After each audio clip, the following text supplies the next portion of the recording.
নমস্কার বন্ধুরা, তোমরা সবাই কেমন আছো? আশা করি ভালো আছো। আমিও ভালো আছি। অদ্রিজা মিরা চ্যানেলে সবাইকে স্বাগত। আজকে তোমাদের সঙ্গে শেয়ার করতে চলে আসলাম কিভাবে ঘরোয়া উপকরণ দিয়ে রেস্টুরেন্ট স্টাইলে চিলি চিকেন বানানো যায়।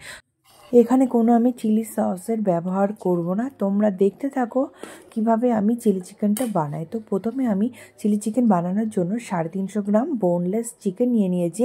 তার মধ্যে একে একে দিয়ে দিচ্ছি আদা রসুন পেস্ট, গোলমরিচ পেস্ট, কাঁচা লঙ্কা পেস্ট, আর দিয়ে দিচ্ছি 2 স্পুন কর্নফ্লাওয়ার, লবণ দিয়ে দিয়েছি স্বাদ মতো। এবার আমি এই চিকেনের মধ্যে দিয়ে দেবো একটা ডিম। এই সব উপকরণগুলো দিয়ে আমি এবার চিকেনটাকে ম্যারিনেট করব।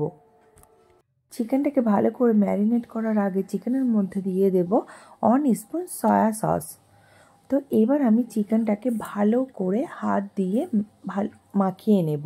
খুব সুন্দর করে ম্যারিনেট করে আমি এবার 30 মিনিটের জন্য ঢাকা দিয়ে দেব। 30 মিনিট ঢাকা দিয়ে রাখলে মশলাগুলো চিকেনের মধ্যে খুব ভালোভাবেই যাবে। তো 30 মিনিট হয়ে গেছে। আমি এইদিকে কড়াইতে তেল গরম করতে দিয়ে দিয়েছি। তেল গরম হয়ে গেলে আমি চিকেনগুলো একটা একটা করে দিয়ে ভালো করে ফ্রাই করে নেব। খুব একটা ফ্রাই করব না, বেশি যদি ফ্রাই করি তাহলে চিকেনটা শক্ত হয়ে যাবে, খেতে খুব টেস্ট হবে না, খুব একটা ভালো লাগবে না। তো তার জন্য আমি হালকা হালকা করে ফ্রাই করে রেখে দেব। এই যে আমার একটু লাল হয়ে উঠলে, মানে একটু ব্রাউন কালার হয়ে উঠলে আমি চিকেনটা তুলে নেব। এইভাবে আমি কয়েকবারে চিকেনের টুকরোগুলো ফ্রাই করে নিয়েছি। চিকেন তো ফ্রাই করা হয়ে গেছে। এবার আমি চিকেনের পাত্রটা না ধুয়ে তার মধ্যে দিয়ে দিলাম 1 spoon cornflour, 2 spoon tomato ketchup, 1 spoon soya sauce, 1 spoon গোলমরিচ গুঁড়ো দিয়ে আমি তার মধ্যে ঠান্ডা জল দিয়ে দিলাম। সবসময় চিলি চিকেনের ব্যাটার জন্য ঠান্ডা জল ইউজ করতে হয়, যাতে জমাট বেঁধে না যায় ব্যাটারটা। তো আমি ভালো করে ব্যাটারটা গুলে সাইডে রেখে দিলাম। এবার আমি কড়াইতে ক্যাপসিকাম ও পেঁয়াজগুলো হালকা করে ফ্রাই করে নিলাম। খুব একটা কাঁচা কাঁচা আমাদের খেতে ভালো লাগে না, তো আমি আমার হিসাবে করে নিয়েছি, তোমরা তোমাদের মতো করে নিতে পারো। এবার আমি কড়াইতে দিয়ে দেব কাঁচা লঙ্কা কুচি আর পেঁয়াজ কুচি।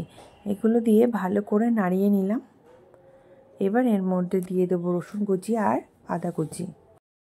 আমার মতো করে একবার বাড়িতে তোমরা ট্রাই করে দেখতে পারো, আশা করি ভালো লাগবে। চিলি চিকেন বানাতে গিয়ে যেমন মনে হয় যে এই সস নেই, ওই সস নেই, এরকম তোমাদের মনেই হবে না। তোমরা আমার মতো করে বানিয়ে দেখো। পুরোটাই কাঁচা লঙ্কা দিয়ে রান্না হবে, আর খেতেও খুব ভালো লাগবে, শরীরের জন্যও খুব ভালো।